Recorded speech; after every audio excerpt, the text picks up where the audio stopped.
City India news, महाराष्ट्रातील लोकप्रिय news channel.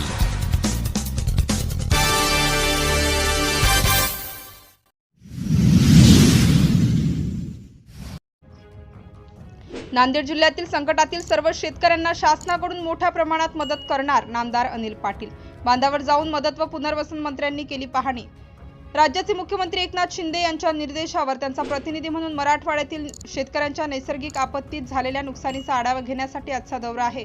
मी प्रत्यक्ष पाहणी केली असता नांदेड जिल्ह्यामध्ये शेतकऱ्यांच्या अतिवृष्टीमुळे प्रचंड नुकसान झाले आहे। आपण स्वतः शेतकरी पुत्र असल्यामुळे शेतकऱ्यांच्या नुकसानीची जाणीव असून सर्व शेतकऱ्यांना मोठ्या प्रमाणात शासकीय मदत मिळेल असे आश्वासन राज्याचे मदत व पुनर्वसन आपत्ती व्यवस्थापन मंत्री अनिल पाटील यांनी आज येथे केले। नांदेड तालुक्यातील आलेगाव निळा या गावाच्या शेतशिवारात जाऊन त्यांनी नुकसानीची प्रत्यक्ष पाहणी केली। या भागामध्ये झालेल्या अतिवृष्टीमुळे आसना नदीच्या काठावरील शेतीचे प्रचंड नुकसान झाले आहे। जमिनी खरडून गेल्या, पिके वाहून गेली, रस्ते वाहून गेले, पुलाचे नुकसान झाले, घरांची पडझड झाली आहे।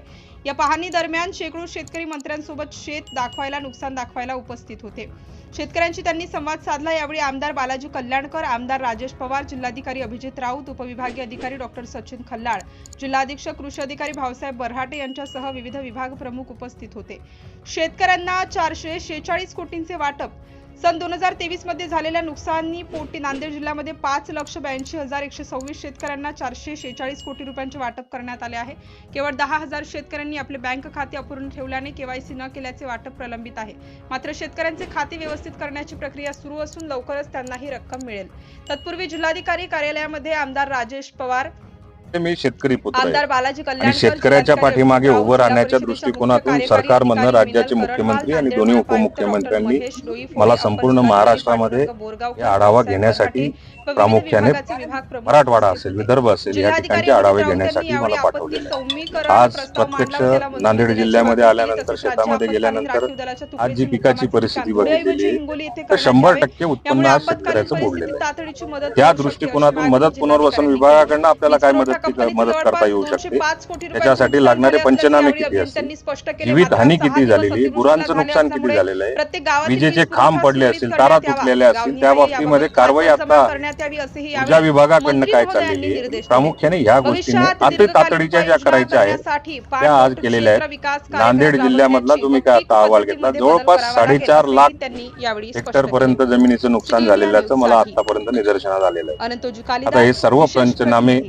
4.5 लाख, मी शेतकरी पुत्र आहे आणि शेतकऱ्याच्या पाठीमागे उभं राहण्याच्या दृष्टिकोनातून सरकारमधनं राज्याचे मुख्यमंत्री आणि दोन्ही उपमुख्यमंत्र्यांनी मला संपूर्ण महाराष्ट्रामध्ये या आढावा घेण्यासाठी, प्रामुख्याने मराठवाडा असेल, विदर्भ असेल या ठिकाणचे आढावे घेण्यासाठी मला पाठवलेले आहे। आज प्रत्यक्ष नांदेड जिल्ह्यामध्ये आल्यानंतर, शेतामध्ये गेल्यानंतर आज जी पिकाची परिस्थिती बघितलेली आहे तर 100% उत्पन्न आज शेतकऱ्याचं बुडलेलं आहे। त्या दृष्टिकोनातून मदत पुनर्वसन विभागाकडनं आपल्याला काय मदत करता येऊ शकते, त्याच्यासाठी लागणारे पंचनामे किती असतील, जीवित हानी किती झालेली आहे, गुरांचं नुकसान किती झालेलं आहे, विजेचे खांब पडले असतील, तारा तुटलेल्या असतील, त्या बाबतीमध्ये कारवाई आता ऊर्जा विभागाकडनं काय चाललेली आहे, प्रामुख्याने ह्या गोष्टीने अति तातडीच्या ज्या करायच्या आहेत त्या आज केलेल्या आहेत। नांदेड जिल्ह्यामधला तुम्ही काय आता अहवाल घेतला, जवळपास 4.5 लाख हेक्टर पर्यंत जमिनीचं नुकसान झालेल्याचं मला आतापर्यंत निदर्शनास आलेलं आहे।